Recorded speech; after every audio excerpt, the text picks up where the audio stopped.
آخرت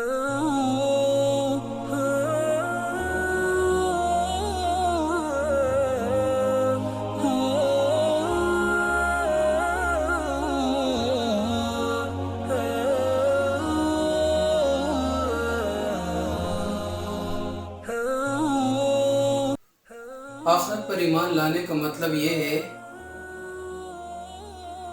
کہ انسان کو اس زندگی کے بعد ایک اور دوسری زندگی ملے گی، وہاں پر انسان کو اپنے دنیا میں کیے ہوئے تمام اعمال کی جزا اور سزا ملے گی۔ اس بات کو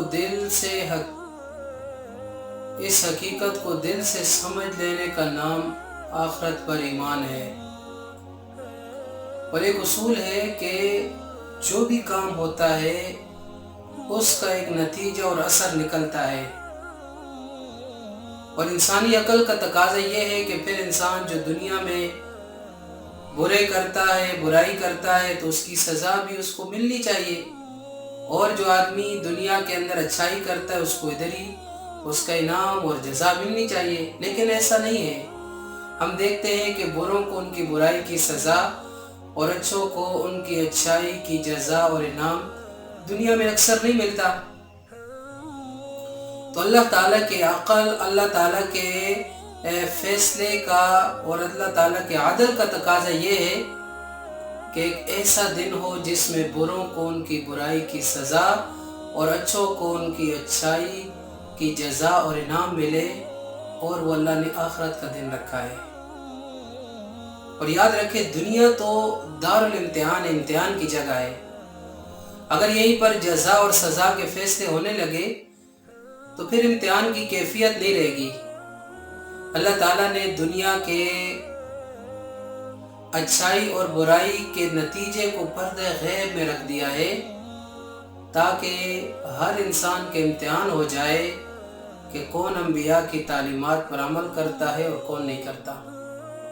اور یاد رکھیے، اگر میرا اور آپ کا آخرت کے اوپر مکمل یقین ہے اور مکمل اعتماد ہے تو اس کا اثر ہماری دنیا کی زندگی میں بھی پڑے گا۔ ہم گناہ سے بچیں گے، نظر کی حفاظت کریں گے، کسی پر ظلم نہیں کریں گے، کسی کا حق نہیں ماریں گے، زبان کر کے پھر نہیں جائیں گے۔ اس کا اثر ہماری دنیا کی زندگی میں بھی ہوگا۔ اور یاد رکھیے، اسلام زندگی کے دو نظریے پیش کرتا ہے، ایک دنیا کی زندگی ہے اور ایک آخرت کی زندگی ہے۔ اور حقیقی زندگی، دائمی زندگی، کامیابی والی زندگی آخرت کی زندگی ہے، اور دنیا کی زندگی تو عارضی ہے، فانی ہے، ختم ہونے والی ہے۔ لیکن چونکہ ہمیں احساس نہیں ہے اس چیز کا، اللہ رب العزت خود فرما رہے، بل تؤثرون الحیات الدنیا والآخرۃ خیر وابقیٰ۔ تم تو دنیا کی زندگی کو آخرت پر ترجیح دیتے ہو، اذان ہو جاتی ہے، نماز کی فکر ہی نہیں، والآخرۃ خیر وابقیٰ، اور آخرت تو بہت بہتر ہے اور باقی رہنے والی۔ وہاں کی چیزیں بھی خوبصورت ہوں گی اور ہمیشہ کی ہوں گی، اور دنیا کی ہر چیز کے اندر کمی بھی ہے اور ہمیشہ کی بھی نہیں۔ قرآن کریم کے اندر اللہ تعالیٰ نے آخرت اور دنیا کی زندگی کا موازنہ کیا ہے۔ فرمایا انما ھذہ الحیات الدنیا متاع، دنیا کی زندگی معمولی نفع اٹھانے کی چیز ہے، وَإِنَّ الْآخِرَةَ هِيَ دَارُ الْقَرَارِ، اور بے شک آخرت ہی ہمیشگی کا گھر ہے۔ اللہ رب العزت ایک اور مقام پر فرماتے ہیں، اَرَضِیتُم بِالْحَیَاةِ الدُّنْیَا مِنَ الْآخِرَةِ، کیا تم آخرت کو بھول کر دنیا کی زندگی پر راضی ہو گئے؟ تو دنیا کی زندگی عارضی ہے، دنیا کی زندگی فانی ہے، دنیا کی زندگی کا فائدہ بہت تھوڑا ہے۔ کل متاع الدنیا قلیل، دنیا کی زندگی بہت تھوڑی ہے۔